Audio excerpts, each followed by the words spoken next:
भोजपुरी के सुपरस्टार पवन सिंह ने जब से इस बात का इशारा दिया है कि वो आरा से भारतीय जनता पार्टी के टिकट पर चुनाव लड़ सकते हैं, उसके बाद से ही ये बातें आने लगी हैं कि उनके खिलाफ उनके ही परिवार के लोग, उनके ही करीबी लोग चुनावी मैदान में आ सकते हैं और वो ये कोशिश कर सकते हैं कि पवन सिंह को किस तरह से चुनाव जीतने से रोका जा सके। उसमें से उनकी एक पत्नी है, वो भी बहुत एक तरह से एक दुश्मनी जो है उनकी वो खुल करके सामने आई थी, इसलिए कि जो मामला उनके साथ हुआ था, जो विवाद हुआ था पति पत्नी का जो वैवाहिक जीवन है, उसके बाद ये मामला न्यायालय में चला गया था और न्यायालय में जाने की वजह से कई बार पवन सिंह का उनकी जो पत्नी थी उनसे आमना सामना हुआ, उनके समर्थक आपस में टकरा गया और कई बार सोशल मीडिया पे कई तरह की चीजें आई। तो ऐसा कहा जा रहा है कि पवन सिंह आरा से अगर चुनावी मैदान में होंगे तो उनकी जो पत्नी है वो उनके खिलाफ चुनाव लड़ सकती है। इसकी रणनीति क्या होगी, क्या वो निर्दलीय चुनाव लड़ेंगी या कोई पार्टी उन्हें समर्थन दे देगी या कोई पार्टी ज्वाइन करके वो पवन सिंह के खिलाफ चुनावी मैदान में जा सकते हैं और जाने के बाद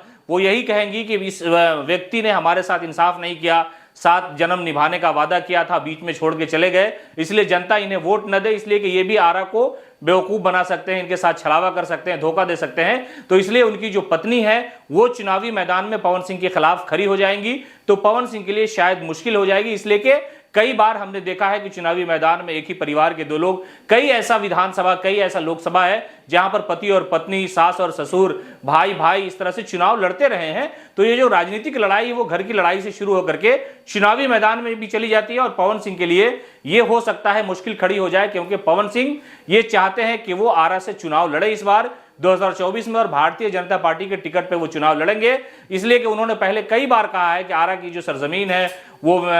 वीर कुंवर सिंह की धरती है और वहां पर लोग हमें प्यार करते हैं, मैं भी उनका एक छोटा सा सिपाही हूं, मैं अपने आप को उनको अपना पूर्वज मानता हूं। तो इन सारी बातों को लेकर के उन्होंने कई बार मीडिया के सामने बातें कही हैं और ऐसा लग रहा है कि पवन सिंह वहां से चुनावी मैदान में आ सकते हैं। तो जब वो चुनावी मैदान में आएंगे तो सबसे पहला